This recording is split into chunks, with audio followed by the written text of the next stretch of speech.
Willkommen! Heute erklären wir, warum Deutsche alles versichern. Sehen wir uns die Gründe an. Hallo und herzlich willkommen zu einer ganz besonderen, extrem ausführlichen und, wie immer, absolut sicheren Folge des Deutschblitz-Podcasts. Ich freue mich riesig, dass du heute wieder dabei bist. Schnapp dir einen Kaffee, mach es dir gemütlich und lehn dich zurück. Heute haben wir viel Zeit, denn wir tauchen tief in ein Thema ein, das die deutsche Seele wie kaum ein anderes beschreibt. Heute sprechen wir über eine Leidenschaft, die so tief in der deutschen Kultur verwurzelt ist, wie das Brot beim Frühstück oder die Pünktlichkeit der Züge. Naja, zumindest der Wunsch nach Pünktlichkeit. Es geht um etwas, das für viele Ausländer im ersten Moment völlig unromantisch klingt, aber für uns Deutsche fast schon eine Art Religion ist. Ich spreche von Versicherungen. Lach bitte nicht, es ist mein voller Ernst. Wenn du in Deutschland lebst oder planst, hierher zu ziehen, dann wirst du sehr schnell merken, dieses Thema ist nicht nur ein Klischee, es ist eine Lebenseinstellung. Man sagt oft, die Deutschen hätten eine Vollkasko-Mentalität. Das ist ein wunderbares Wort für deinen Wortschatz. Vollkasko kommt eigentlich aus der Autoversicherung und bedeutet, dass alles abgesichert ist, egal wer den Fehler gemacht hat. Eine Mentalität ist eine Denkweise. Zusammen beschreibt es den tiefen Wunsch, für jedes noch so kleine Risiko im Leben einen Plan B, einen Vertrag und eine Unterschrift zu haben. Warum ist das für dich wichtig? Weil du in Deutschland ständig damit konfrontiert wirst. Ob beim Mietvertrag, beim Job oder im Privatleben. Überall taucht die Frage auf, sind sie eigentlich versichert? Heute schauen wir uns diesen Versicherungswahn mal mit viel Humor an, erklären die wichtigsten Begriffe und finden heraus, warum wir Deutschen eigentlich so ticken. Atme tief durch. Du bist hier im Podcast absolut sicher. Fangen wir mit dem absoluten Klassiker an. Stell dir folgende Situation vor. Du bist bei einem neuen Freund in Berlin zum Abendessen eingeladen. Die Stimmung ist toll, ihr lacht und plötzlich, klirr, stößt du mit deinem Ellbogen eine wunderschöne, antike und leider sehr teure Vase vom Tisch. In vielen Ländern der Welt wäre das der Moment für eine riesige Entschuldigung, rote Wangen vor Scham und vielleicht eine peinliche Stille. In Deutschland? Da passiert oft etwas ganz Merkwürdiges. Dein deutscher Freund schaut auf die Scherben, schaut dich an und sagt ganz entspannt, »Ach, keine Sorge, das ist kein Drama. Ich gehe mal davon aus, du bist haftpflichtversichert, oder?« Und du antwortest, »Natürlich.« Und schon ist die Stimmung wieder gerettet. Das Wort Privathaftpflichtversicherung ist vielleicht das wichtigste Wort, das du in Deutschland lernen musst. Es ist der heilige Gral der deutschen Dokumente. Diese Versicherung zahlt, wenn du versehentlich etwas kaputt machst, das einer anderen Person gehört. Ob es die Vase ist oder ob du als Fußgänger aus Versehen einen Fahrradfahrer schneidest, der dann stürzt, die Haftpflicht regelt das. Aber hier steckt noch etwas viel Tieferes dahinter. Versicherungen sind in Deutschland auch eine Frage von Vertrauen. Man geht davon aus, dass ein Schaden geregelt wird, ruhig, sachlich und ohne Drama. Das ist ein ganz wichtiger Punkt für das soziale Miteinander. Wir vertrauen darauf, dass das System funktioniert. Wenn etwas passiert, gibt es einen Prozess. Man tauscht die Versicherungsnummern aus und das Leben geht weiter. Das nimmt die Emotionen aus dem Konflikt. Es ist eine sehr rationale Art, mit Fehlern umzugehen. Für einen Deutschen ist es fast unvorstellbar, keine Haftpflichtversicherung zu haben. Es wäre fast so, als würde man ohne Kleidung auf die Straße gehen. Man fühlt sich einfach ungeschützt. Vielleicht hast du schon mal vom Begriff German Angst gehört. Das ist ein Wort, das sogar im Englischen benutzt wird. Es beschreibt die Tendenz der Deutschen, sich oft zu viele Sorgen um die Zukunft zu machen. Wir denken immer 3 Schritte voraus. Was passiert, wenn es morgen regnet? Was passiert, wenn mein Hamster krank wird? Was passiert, wenn mein Internet ausfällt? Und was ist die Medizin gegen diese Angst? Genau, ein Vertrag mit einem großen Stempel drauf. Wir lieben es, wenn die Zukunft vorhersehbar ist. Ein Leben ohne Versicherung fühlt sich für viele Deutsche an wie eine Autofahrt ohne Sicherheitsgurt. Man kann es machen, aber es fühlt sich einfach falsch und gefährlich an. Wir mögen keine Überraschungen, es sei denn, es ist eine Geburtstagsparty. Aber finanzielle Überraschungen? Nein, danke. Und natürlich gibt es da noch die wichtigste Versicherung von allen, die Basis für alles andere: die Krankenversicherung. Ohne sie geht in Deutschland fast gar nichts. Es ist gesetzlich vorgeschrieben und das ist auch gut so. Wenn du zum Arzt gehst, ziehst du einfach deine kleine Plastikkarte aus dem Portemonnaie und alles ist erledigt. Das gibt uns ein tiefes Gefühl von Geborgenheit. Aber wenn die Grundbedürfnisse erst einmal gedeckt sind, fängt der Spaß erst richtig an. Es gibt in Deutschland Versicherungen für Dinge, an die du wahrscheinlich noch nie gedacht hast. Zum Beispiel, hast du einen Hund? In vielen Bundesländern ist die Hundehalterhaftpflicht sogar Pflicht. Denn wenn dein kleiner Bello vor Freude jemanden anspringt und dabei die teure Designerjacke zerreißt, willst du nicht selbst bezahlen. Oder denk an die Rechtsschutzversicherung. Die Deutschen gelten international als sehr klagefreudig. Wir streiten uns gerne, aber bitte mit juristischer Unterstützung.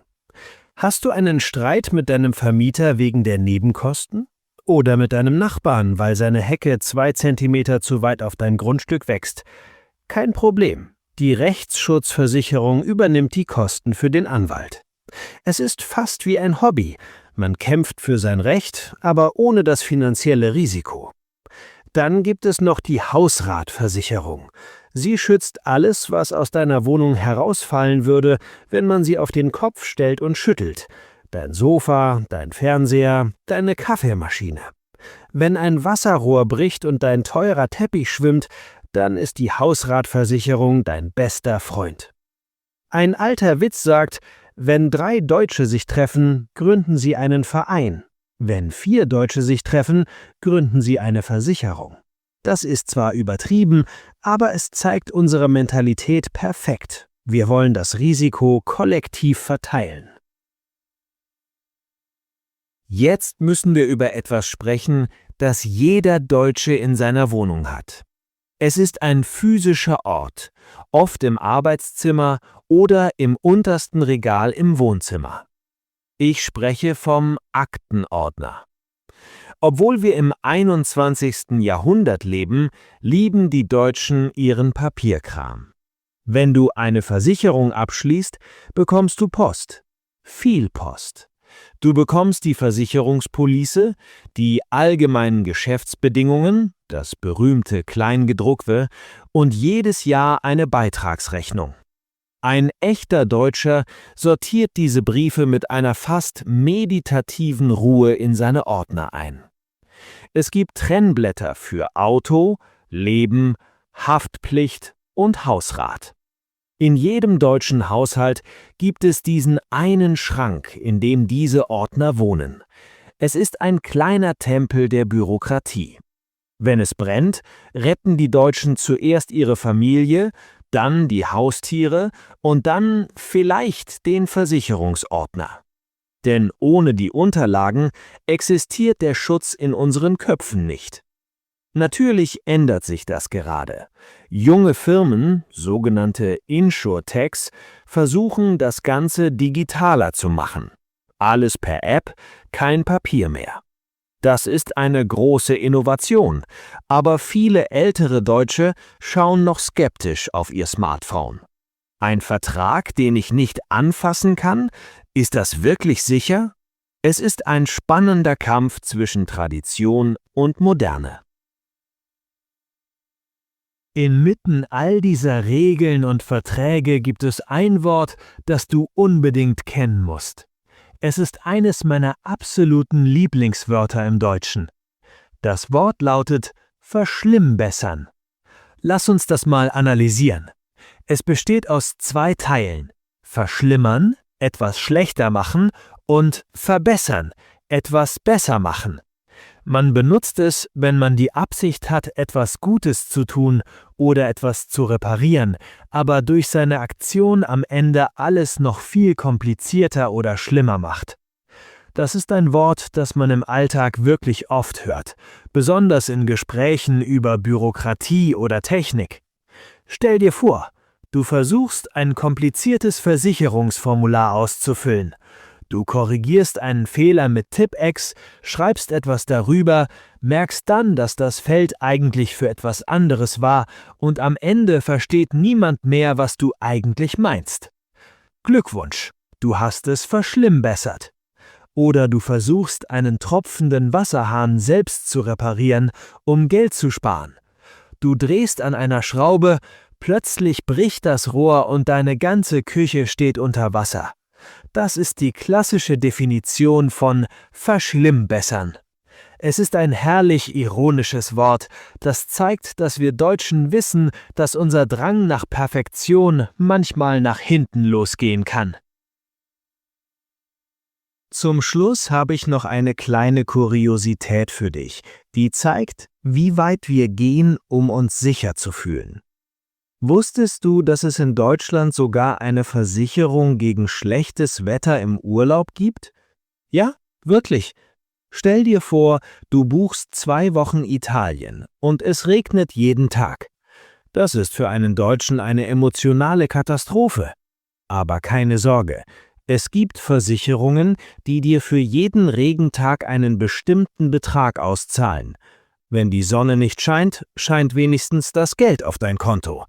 Das ist die absolute Krönung des deutschen Sicherheitsbedürfnisses. Wir wollen sogar das Wetter vertraglich regeln. Wenn der liebe Gott nicht mitspielt, muss eben die Versicherung zahlen. Bevor wir die heutige Folge beenden, möchte ich dir noch ein paar Tipps für dein Deutschlernen geben. Dieses Thema ist perfekt, um zusammengesetzte Nomen zu üben. Erstens, Hörtraining. Hör dir diese Folge noch einmal an und nimm einen Zettel. Schreib jedes Wort auf, das mit Versicherung endet. Du wirst staunen, wie lang diese Liste wird. Das hilft dir, die Struktur der deutschen Sprache besser zu verstehen.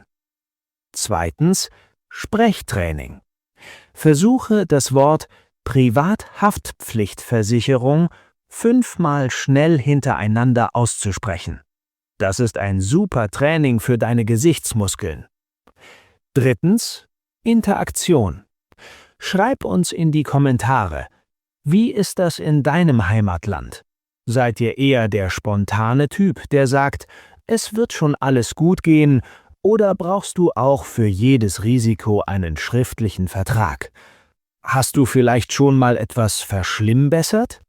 Wir freuen uns auf deine Geschichten. Vielen Dank, dass du heute wieder beim Deutschblitz-Podcast reingehört hast. Du siehst, Deutsch lernen muss absolut nicht trocken sein. Selbst wenn es um so trockene Themen wie Versicherungen geht. Es ist ein Fenster in unsere Seele, unsere Geschichte und unseren Alltag. Sei stolz auf dich. Du hast heute über 1200 Wörter Deutsch gehört und dabei viel über die deutsche Mentalität gelernt. Das ist ein riesiger Schritt für dein Sprachverständnis. In der nächsten Folge wird es übrigens wieder sehr aktiv. Wir sprechen über die deutsche Liebe zum Wandern und warum wir dafür immer die teuerste Profi-Ausrüstung brauchen, selbst wenn wir nur einen kleinen Hügel hochlaufen. Das wird lustig. Ich wünsche dir einen wunderschönen, stressfreien Tag. Bleib gesund, bleib neugierig und vor allem bleib gut versichert. Willkommen in Deutschland. Versichert, organisiert und meistens gut vorbereitet.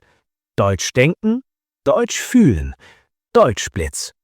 Tschüss und bis zum nächsten Mal. Tschüss und bis bald. Vielen Dank fürs Zuhören. Abonniert für mehr.